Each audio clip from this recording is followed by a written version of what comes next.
तो दूसरा number question 4.2 का ये है,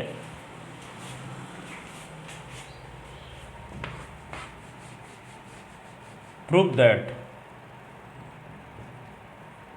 दैट ये है a minus b, b minus c और c minus a, b minus c, c minus a minus b, c minus a minus b और b minus c is equal to 0, ये prove करना है।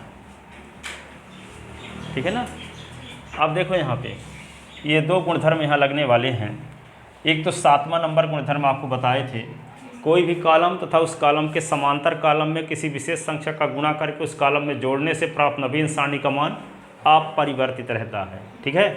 अब देखो ये कॉलम है और इस कॉलम का समांतर कॉलम ये है, इसमें 1 का गुणा करके इसके साथ जोड़ दो। ठीक है।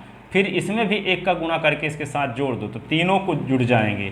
तो क्या होगा, a minus b, b minus c, c minus a, तो सब कट जाएंगे। a से माइनस ए कट गया, b से माइनस बी कट गया, c से c कट गया, तो क्या आ गया, 0 आ गया। यहाँ भी इन तीनों को जोड़ करके लिखोगे तो यहाँ भी 0 हो जाएगा, इन तीनों को जोड़ करके लिखोगे तो ये भी 0 हो जाएगा। तो C1 के सभी अवयव 0 हो जाएंगे। ठीक है। तो C1 के जब सभी अवयव 0 हो जाएंगे तो सारणी का अगला गुणधर्म क्या है, किसी सारणी की कोई भी पंक्ति अथवा कोई भी स्तंभ के सभी अवयव 0 हो तो सारणी का मान 0 होता है।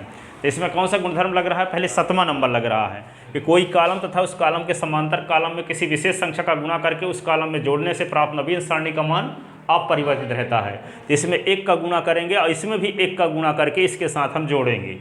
ठीक है। तब जोड़ने से क्या होगा, ये तीनों का योगफल 0 हो जाएगा, यहाँ भी तीनों का योगफल 0 हो जाएगा, इन तीनों का योगफल 0 हो जाएगा। तो यहाँ C1 के सभी अवयव 0 हो जाएंगे। तो ये भी गुणधर्म लग जाएगा, किसी सारणी का कोई भी कॉलम तथा कोई भी पंक्ति के सभी अवयव यदि 0 है तो सारणी का मान 0 होता है। ठीक है। तो यहाँ पे लगाते हैं लेफ्ट हैंड साइड में पहले क्या, C1 कॉलम यानी पहले कॉलम के समांतर कॉलम तो C2 भी है और C3 भी है, इन दोनों में 1 का गुणा करके जोड़ेंगे। 1 का गुणा करो चाहे ना करो कोई फर्क नहीं पड़ता, 1 का गुणा करके जोड़ेंगे। तो ऐसा करने से क्या होने वाला है, पहला कॉलम के सभी अवयव 0 होने वाले हैं, इसलिए गुणधर्म को लगा रहे हैं। ठीक है। बताए न थे आपको 7वां गुणधर्म कब लगाते हैं, तो हो सकता है 7वां गुणधर्म लगाने से कोई दो पंक्ति समान हो रही हो सकता है 7वां गुणधर्म लगाने से किसी भी पंक्ति अथवा किसी भी स्तंभ के सभी अवयव 0 हो रहे हों। ऐसी कंडीशन में 7 नंबर गुणधर्म का यूज किया जाता है। ठीक है ना। तो यहाँ हम 7 नंबर गुणधर्म का यूज करते हैं तो पहली पंक्ति के सभी अवयव 0 हो जाते हैं, जिसकी वजह से हम इस निष्कर्ष पर पहुँच जाएंगे कि सारणी का मान 0 होगा, सॉल्व करना नहीं पड़ेगा।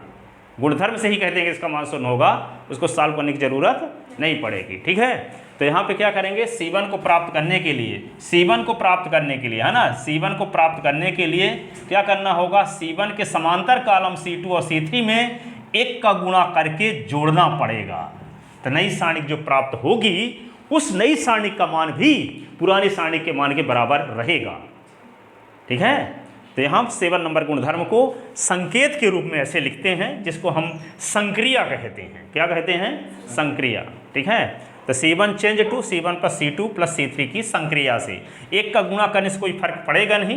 तो चाहे 1 का गुणा गुणधर्म से हम आपको जोड़ना चाहते हैं, इसके कोई भी स्तंभ तथा उस स्तंभ के समांतर स्तंभ में किसी विशेष संख्या का गुणा करके उस स्तंभ में जोड़ने से प्राप्त नवीन सारणी का मान परिवर्तित रहता है, इसलिए हम 1 का उपयोग किए, लेकिन 1 लिखो चाहे न लिखो। ठीक है। यहाँ C1 change to C1 plus C2 plus C3 की संक्रिया। ठीक है। तो C1 को प्राप्त करने के लिए तीनों को जोड़ करके लिखना है। तो यहाँ पे देखो तीनों को जोड़ के जब लिखेंगे तो क्या आएगा, A minus b plus b minus c plus c minus a. यहाँ क्या होगा, B minus c plus c minus a plus a minus b. ये क्या होगा, C minus a plus a minus b plus b minus c. ऐसे B minus c और C minus a minus b, C minus a minus b minus c. ऐसे ये आ गया। सिर्फ C1 भर में बदलाव करना है, C2 और C3 को तो हूबहू उतारना होगा। ठीक है ना। अब हम क्या करेंगे, ये तो सब कट जाएंगे, A से माइनस ए कट गया, B से माइनस बी कट गया, ये कट गया, तो सब 0 हो गया ये। तो यहाँ पे क्या होंगे, 0। तो क्या लिख देंगे, 0 0 0। यहाँ पे B minus C, C minus a minus b, ये C minus a minus b और B माइनस सी। ऐसे। ठीक है। अब इसका मान क्या होगा, ये लेफ्ट हैंड साइड निकाल रहे थे ना, लेफ्ट हैंड साइड का मान ये हुआ, लेफ्ट हैंड साइड का मान।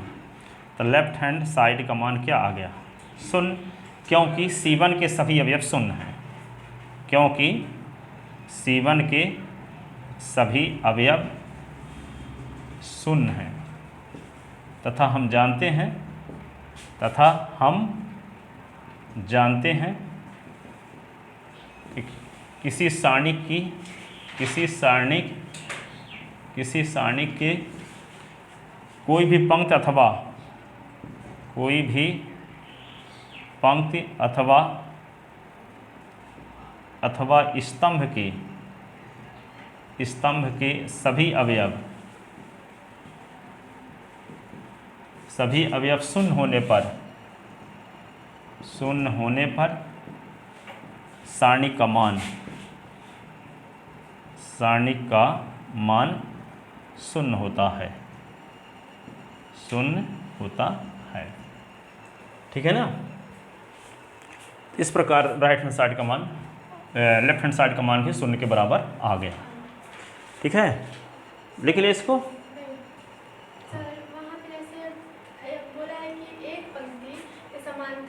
हाँ, तो इस पंक्ति के समांतर ये पंक्ति है, तो इसमें 1 का गुणा करके जोड़ दिए, फिर आज जो रिजल्ट आएगा तो इसमें फिर से 1 का गुणा करके जोड़ेंगे, तो 2 बार एक एक गुणधर्म को लगाएं, दोनों को एक बार जो उसके समांतर बीच वाले समांतर ये वाले हैं, तो इसके समांतर ये भी है, ये भी है, तो इसके समांतर ये भी है, तो इसमें 1 का गुणा करके इसके साथ जोड़ दिए लगातार। तो उसमें बोले थे जब 2 समांतर पंक्तियों को बदलना है तब लगातार की ज़रूरत पड़ती है, यहाँ लगातार थोड़ी बोले थे, ठीक है। 2 समांतर पंक्तियों, 2 क्रमागत समांतर पंक्तियों को अथवा 2 क्रमागत समांतर स्तंभों को परस्पर बदला दिया जाता है तो सारणी के संख्यात्मक मान में कोई अंतर नहीं होता, बल्कि चिन्ह बदल जाता है। तो वहाँ ऐसे नहीं कर सकते कि इसके स्थान पे इसको लिख दें, इसके स्थान पे इसे लिख दें, इन दोनों को बदलोगे अथवा इन दोनों को बदलोगे। लेकिन यहाँ क्या कहता है, कोई भी कॉलम तथा उस कॉलम के समांतर कॉलम, तो पहले कॉलम का समांतर कॉलम तो दूसरा भी है, तीसरा भी है, तो पहले कॉलम के समांतर कॉलम में 1 का गुणा करके इसके साथ जोड़िए, फिर से यही गुणधर्म रिपीट किए, तो ये जो रिजल्ट आया तो इसमें फिर से 1 का गुणा करके जोड़े, तो ये अवय करेगा।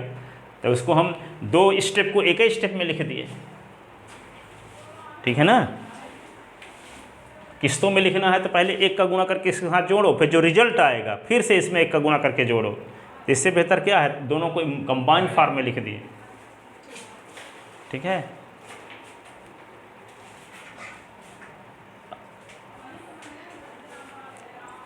अब देखो क्वेश्चन नंबर 3।